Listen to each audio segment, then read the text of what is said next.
Hi hello welcome to పురా local. మనకు Olympics అనగానే పథకాల వేట అయితే కనపడుతూనే ఉంది. అయితే ఇక్కడ ప్రస్తుతం చూసుకున్నట్టయితే కొంతకాలంగా ఒలింపిక్స్ మొదలవటానికి ముందే ఎన్నో దాడులకైతే గురవటం జరుగుతుంది.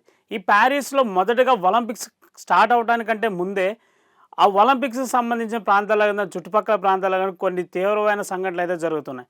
మొదటగా ఎంతో ప్రముఖంగా ఉన్న ప్యారిస్ రైల్వే నెట్వర్క్ బ్రిడ్జ్ అనైతే దాని మీద దాడి జరగడం జరిగింది.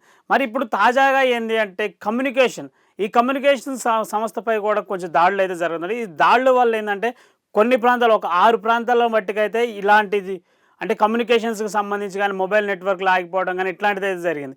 అయితే ఇక్కడ చూసుకున్నట్టయితే కొద్ది రోజులుగా ప్యారిస్‌లో జరుగుతున్న దాడులేంది అంటే ప్యారిస్ ఎంతో సుందరమైన నగరం. దాంట్లోనే ఈ కుట్ర జరగటానికి కారణాలేంది అంటే ప్యారిస్‌పై ఎక్కువగా కుట్రదారులు ఉండటం అనేదైతే జరిగింది.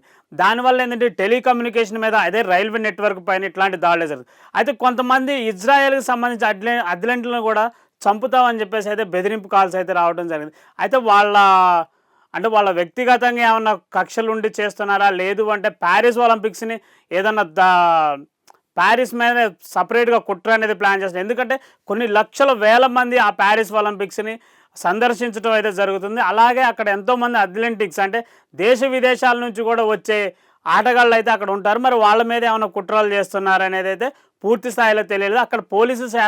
అక్కడ పోలీసు యంత్రాంగం కూడా పూర్తి స్థాయిలో అంటే ఇక్కడ ఎవరు చేస్తున్నారు, ఎందుకు చేస్తున్నారు అని అయితే చర్యలు తీసుకోవడం అయితే జరుగుతుంది. మరి మొత్తానికైతే ప్యారిస్ ఒలింపిక్స్‌లో ఎక్కడ చూసినా కానీ ఆ పథకాల వేటతో పాటు ఇట్లాంటి దాడులు కూడా జరుగుతున్నాయి. ఇంకా ముందు రోజులలో ఇంకా దాడులు జరుగుతాయని చెప్పేసి కూడా కొంచెం హెచ్చరికలు రావడం అయితే జరిగింది. మరి అక్కడ ఏం జరుగుతుంది? ఇంకెన్నాళ్ళు ఇలా ఉంటుంది? అంటే ప్యారిస్‌ని ఎందుకు టార్గెట్ చేస్తున్నారు? ప్యారిస్ మీద ఏమన్నా ప్రత్యేకమైన కుట్రలు ఉన్నాయని చెప్పేసి అయితే పూర్తి స్థాయిలో ఇంకా వెల్లడైతే అవ్వలేదు. ఇలాంటి మరిన్ని అప్డేట్స్ కోసం చూస్తూనే ఉండండి పూరా లోకల్.